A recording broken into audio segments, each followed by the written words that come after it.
서울시교육청 반부패 청렴정책에 대한 현실적 한계. 서울시교육청이 추진하고 있는 반부패 청렴정책은 조직 내 갑질 예방과 청렴도 향상에 기여하기 위해 다양한 노력을 기울이고 있다. 주요 목표는 청렴도를 높이고 갑질 예방 교육을 강화하며 사건 발생 시 강력히 대응하는 것이다. 그러나 이러한 정책은 몇 가지 구조적 한계가 드러난다. 상대적으로 추상적인 목표들이 설정되어 있다는 점에서 첫 번째 한계가 발견된다. 청렴도를 높이고 갑질 예방 교육을 강화하는 것이라는 기본 목표는 현실적인 교육 체계의 복잡한 환경을 반영하기 어렵다. 현실은 명확하고 구체적인 목표 설정을 요구한다. 청렴도를 측정할 수 있는 기준이 없다면 정책의 실효성이 떨어질 수밖에 없다. 따라서 목표 자체를 구체적으로 세분화하고 각 목표의 실행 방안을 명확하게 정의하는 것이 필요하다.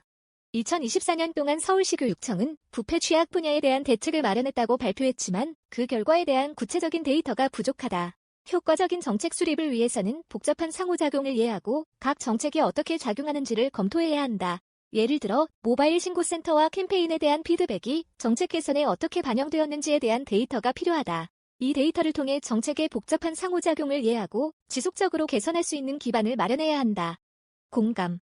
당신의 촌철살인 느낌표 캠페인은 900명의 참여와 1,062건의 아이디어 제출로 인상적이지만 이러한 참여가 정책 결정 과정에 실제로 어떻게 영향을 미쳤는지에 대한 설명이 부족하다. 시민 참여가 단순한 형식적 과정으로 전락하지 않도록 하려면 그들의 의견이 어떻게 정책에 반영되는지를 투명하게 보여주는 것이 필수적이다. 이를 통해 주민들의 갈등이나 다양한 이해관계를 고려한 실질적인 정책을 수립할 수 있으며 정책의 복잡성을 효과적으로 관리할 수 있을 것이다. 갑질심의위원회의 구성은 긍정적이나 외부 위원 비율을 늘리는 것만으로는 부족하다. 위원들이 갑질 문제에 대한 충분한 이해와 전문성을 갖추고 있는지를 점검해야 하며 이들이 내린 결정이 실제로 어떻게 이행되고 있는지를 확인하고 피드백을 주는 과정이 필요하다. 복잡한 문제를 해결하기 위해서는 다각적 접근이 중요하기 때문에 전문가의 의견을 반영한 체계적인 리뷰 시스템이 필요하다. 예산 사용 계획도 중요한 문제다. 제시된 예산 배분 내역은 정책 실행을 위한 자금 분배를 나타내지만 그 사용 방식에 대한 세부 계획이 부족하다.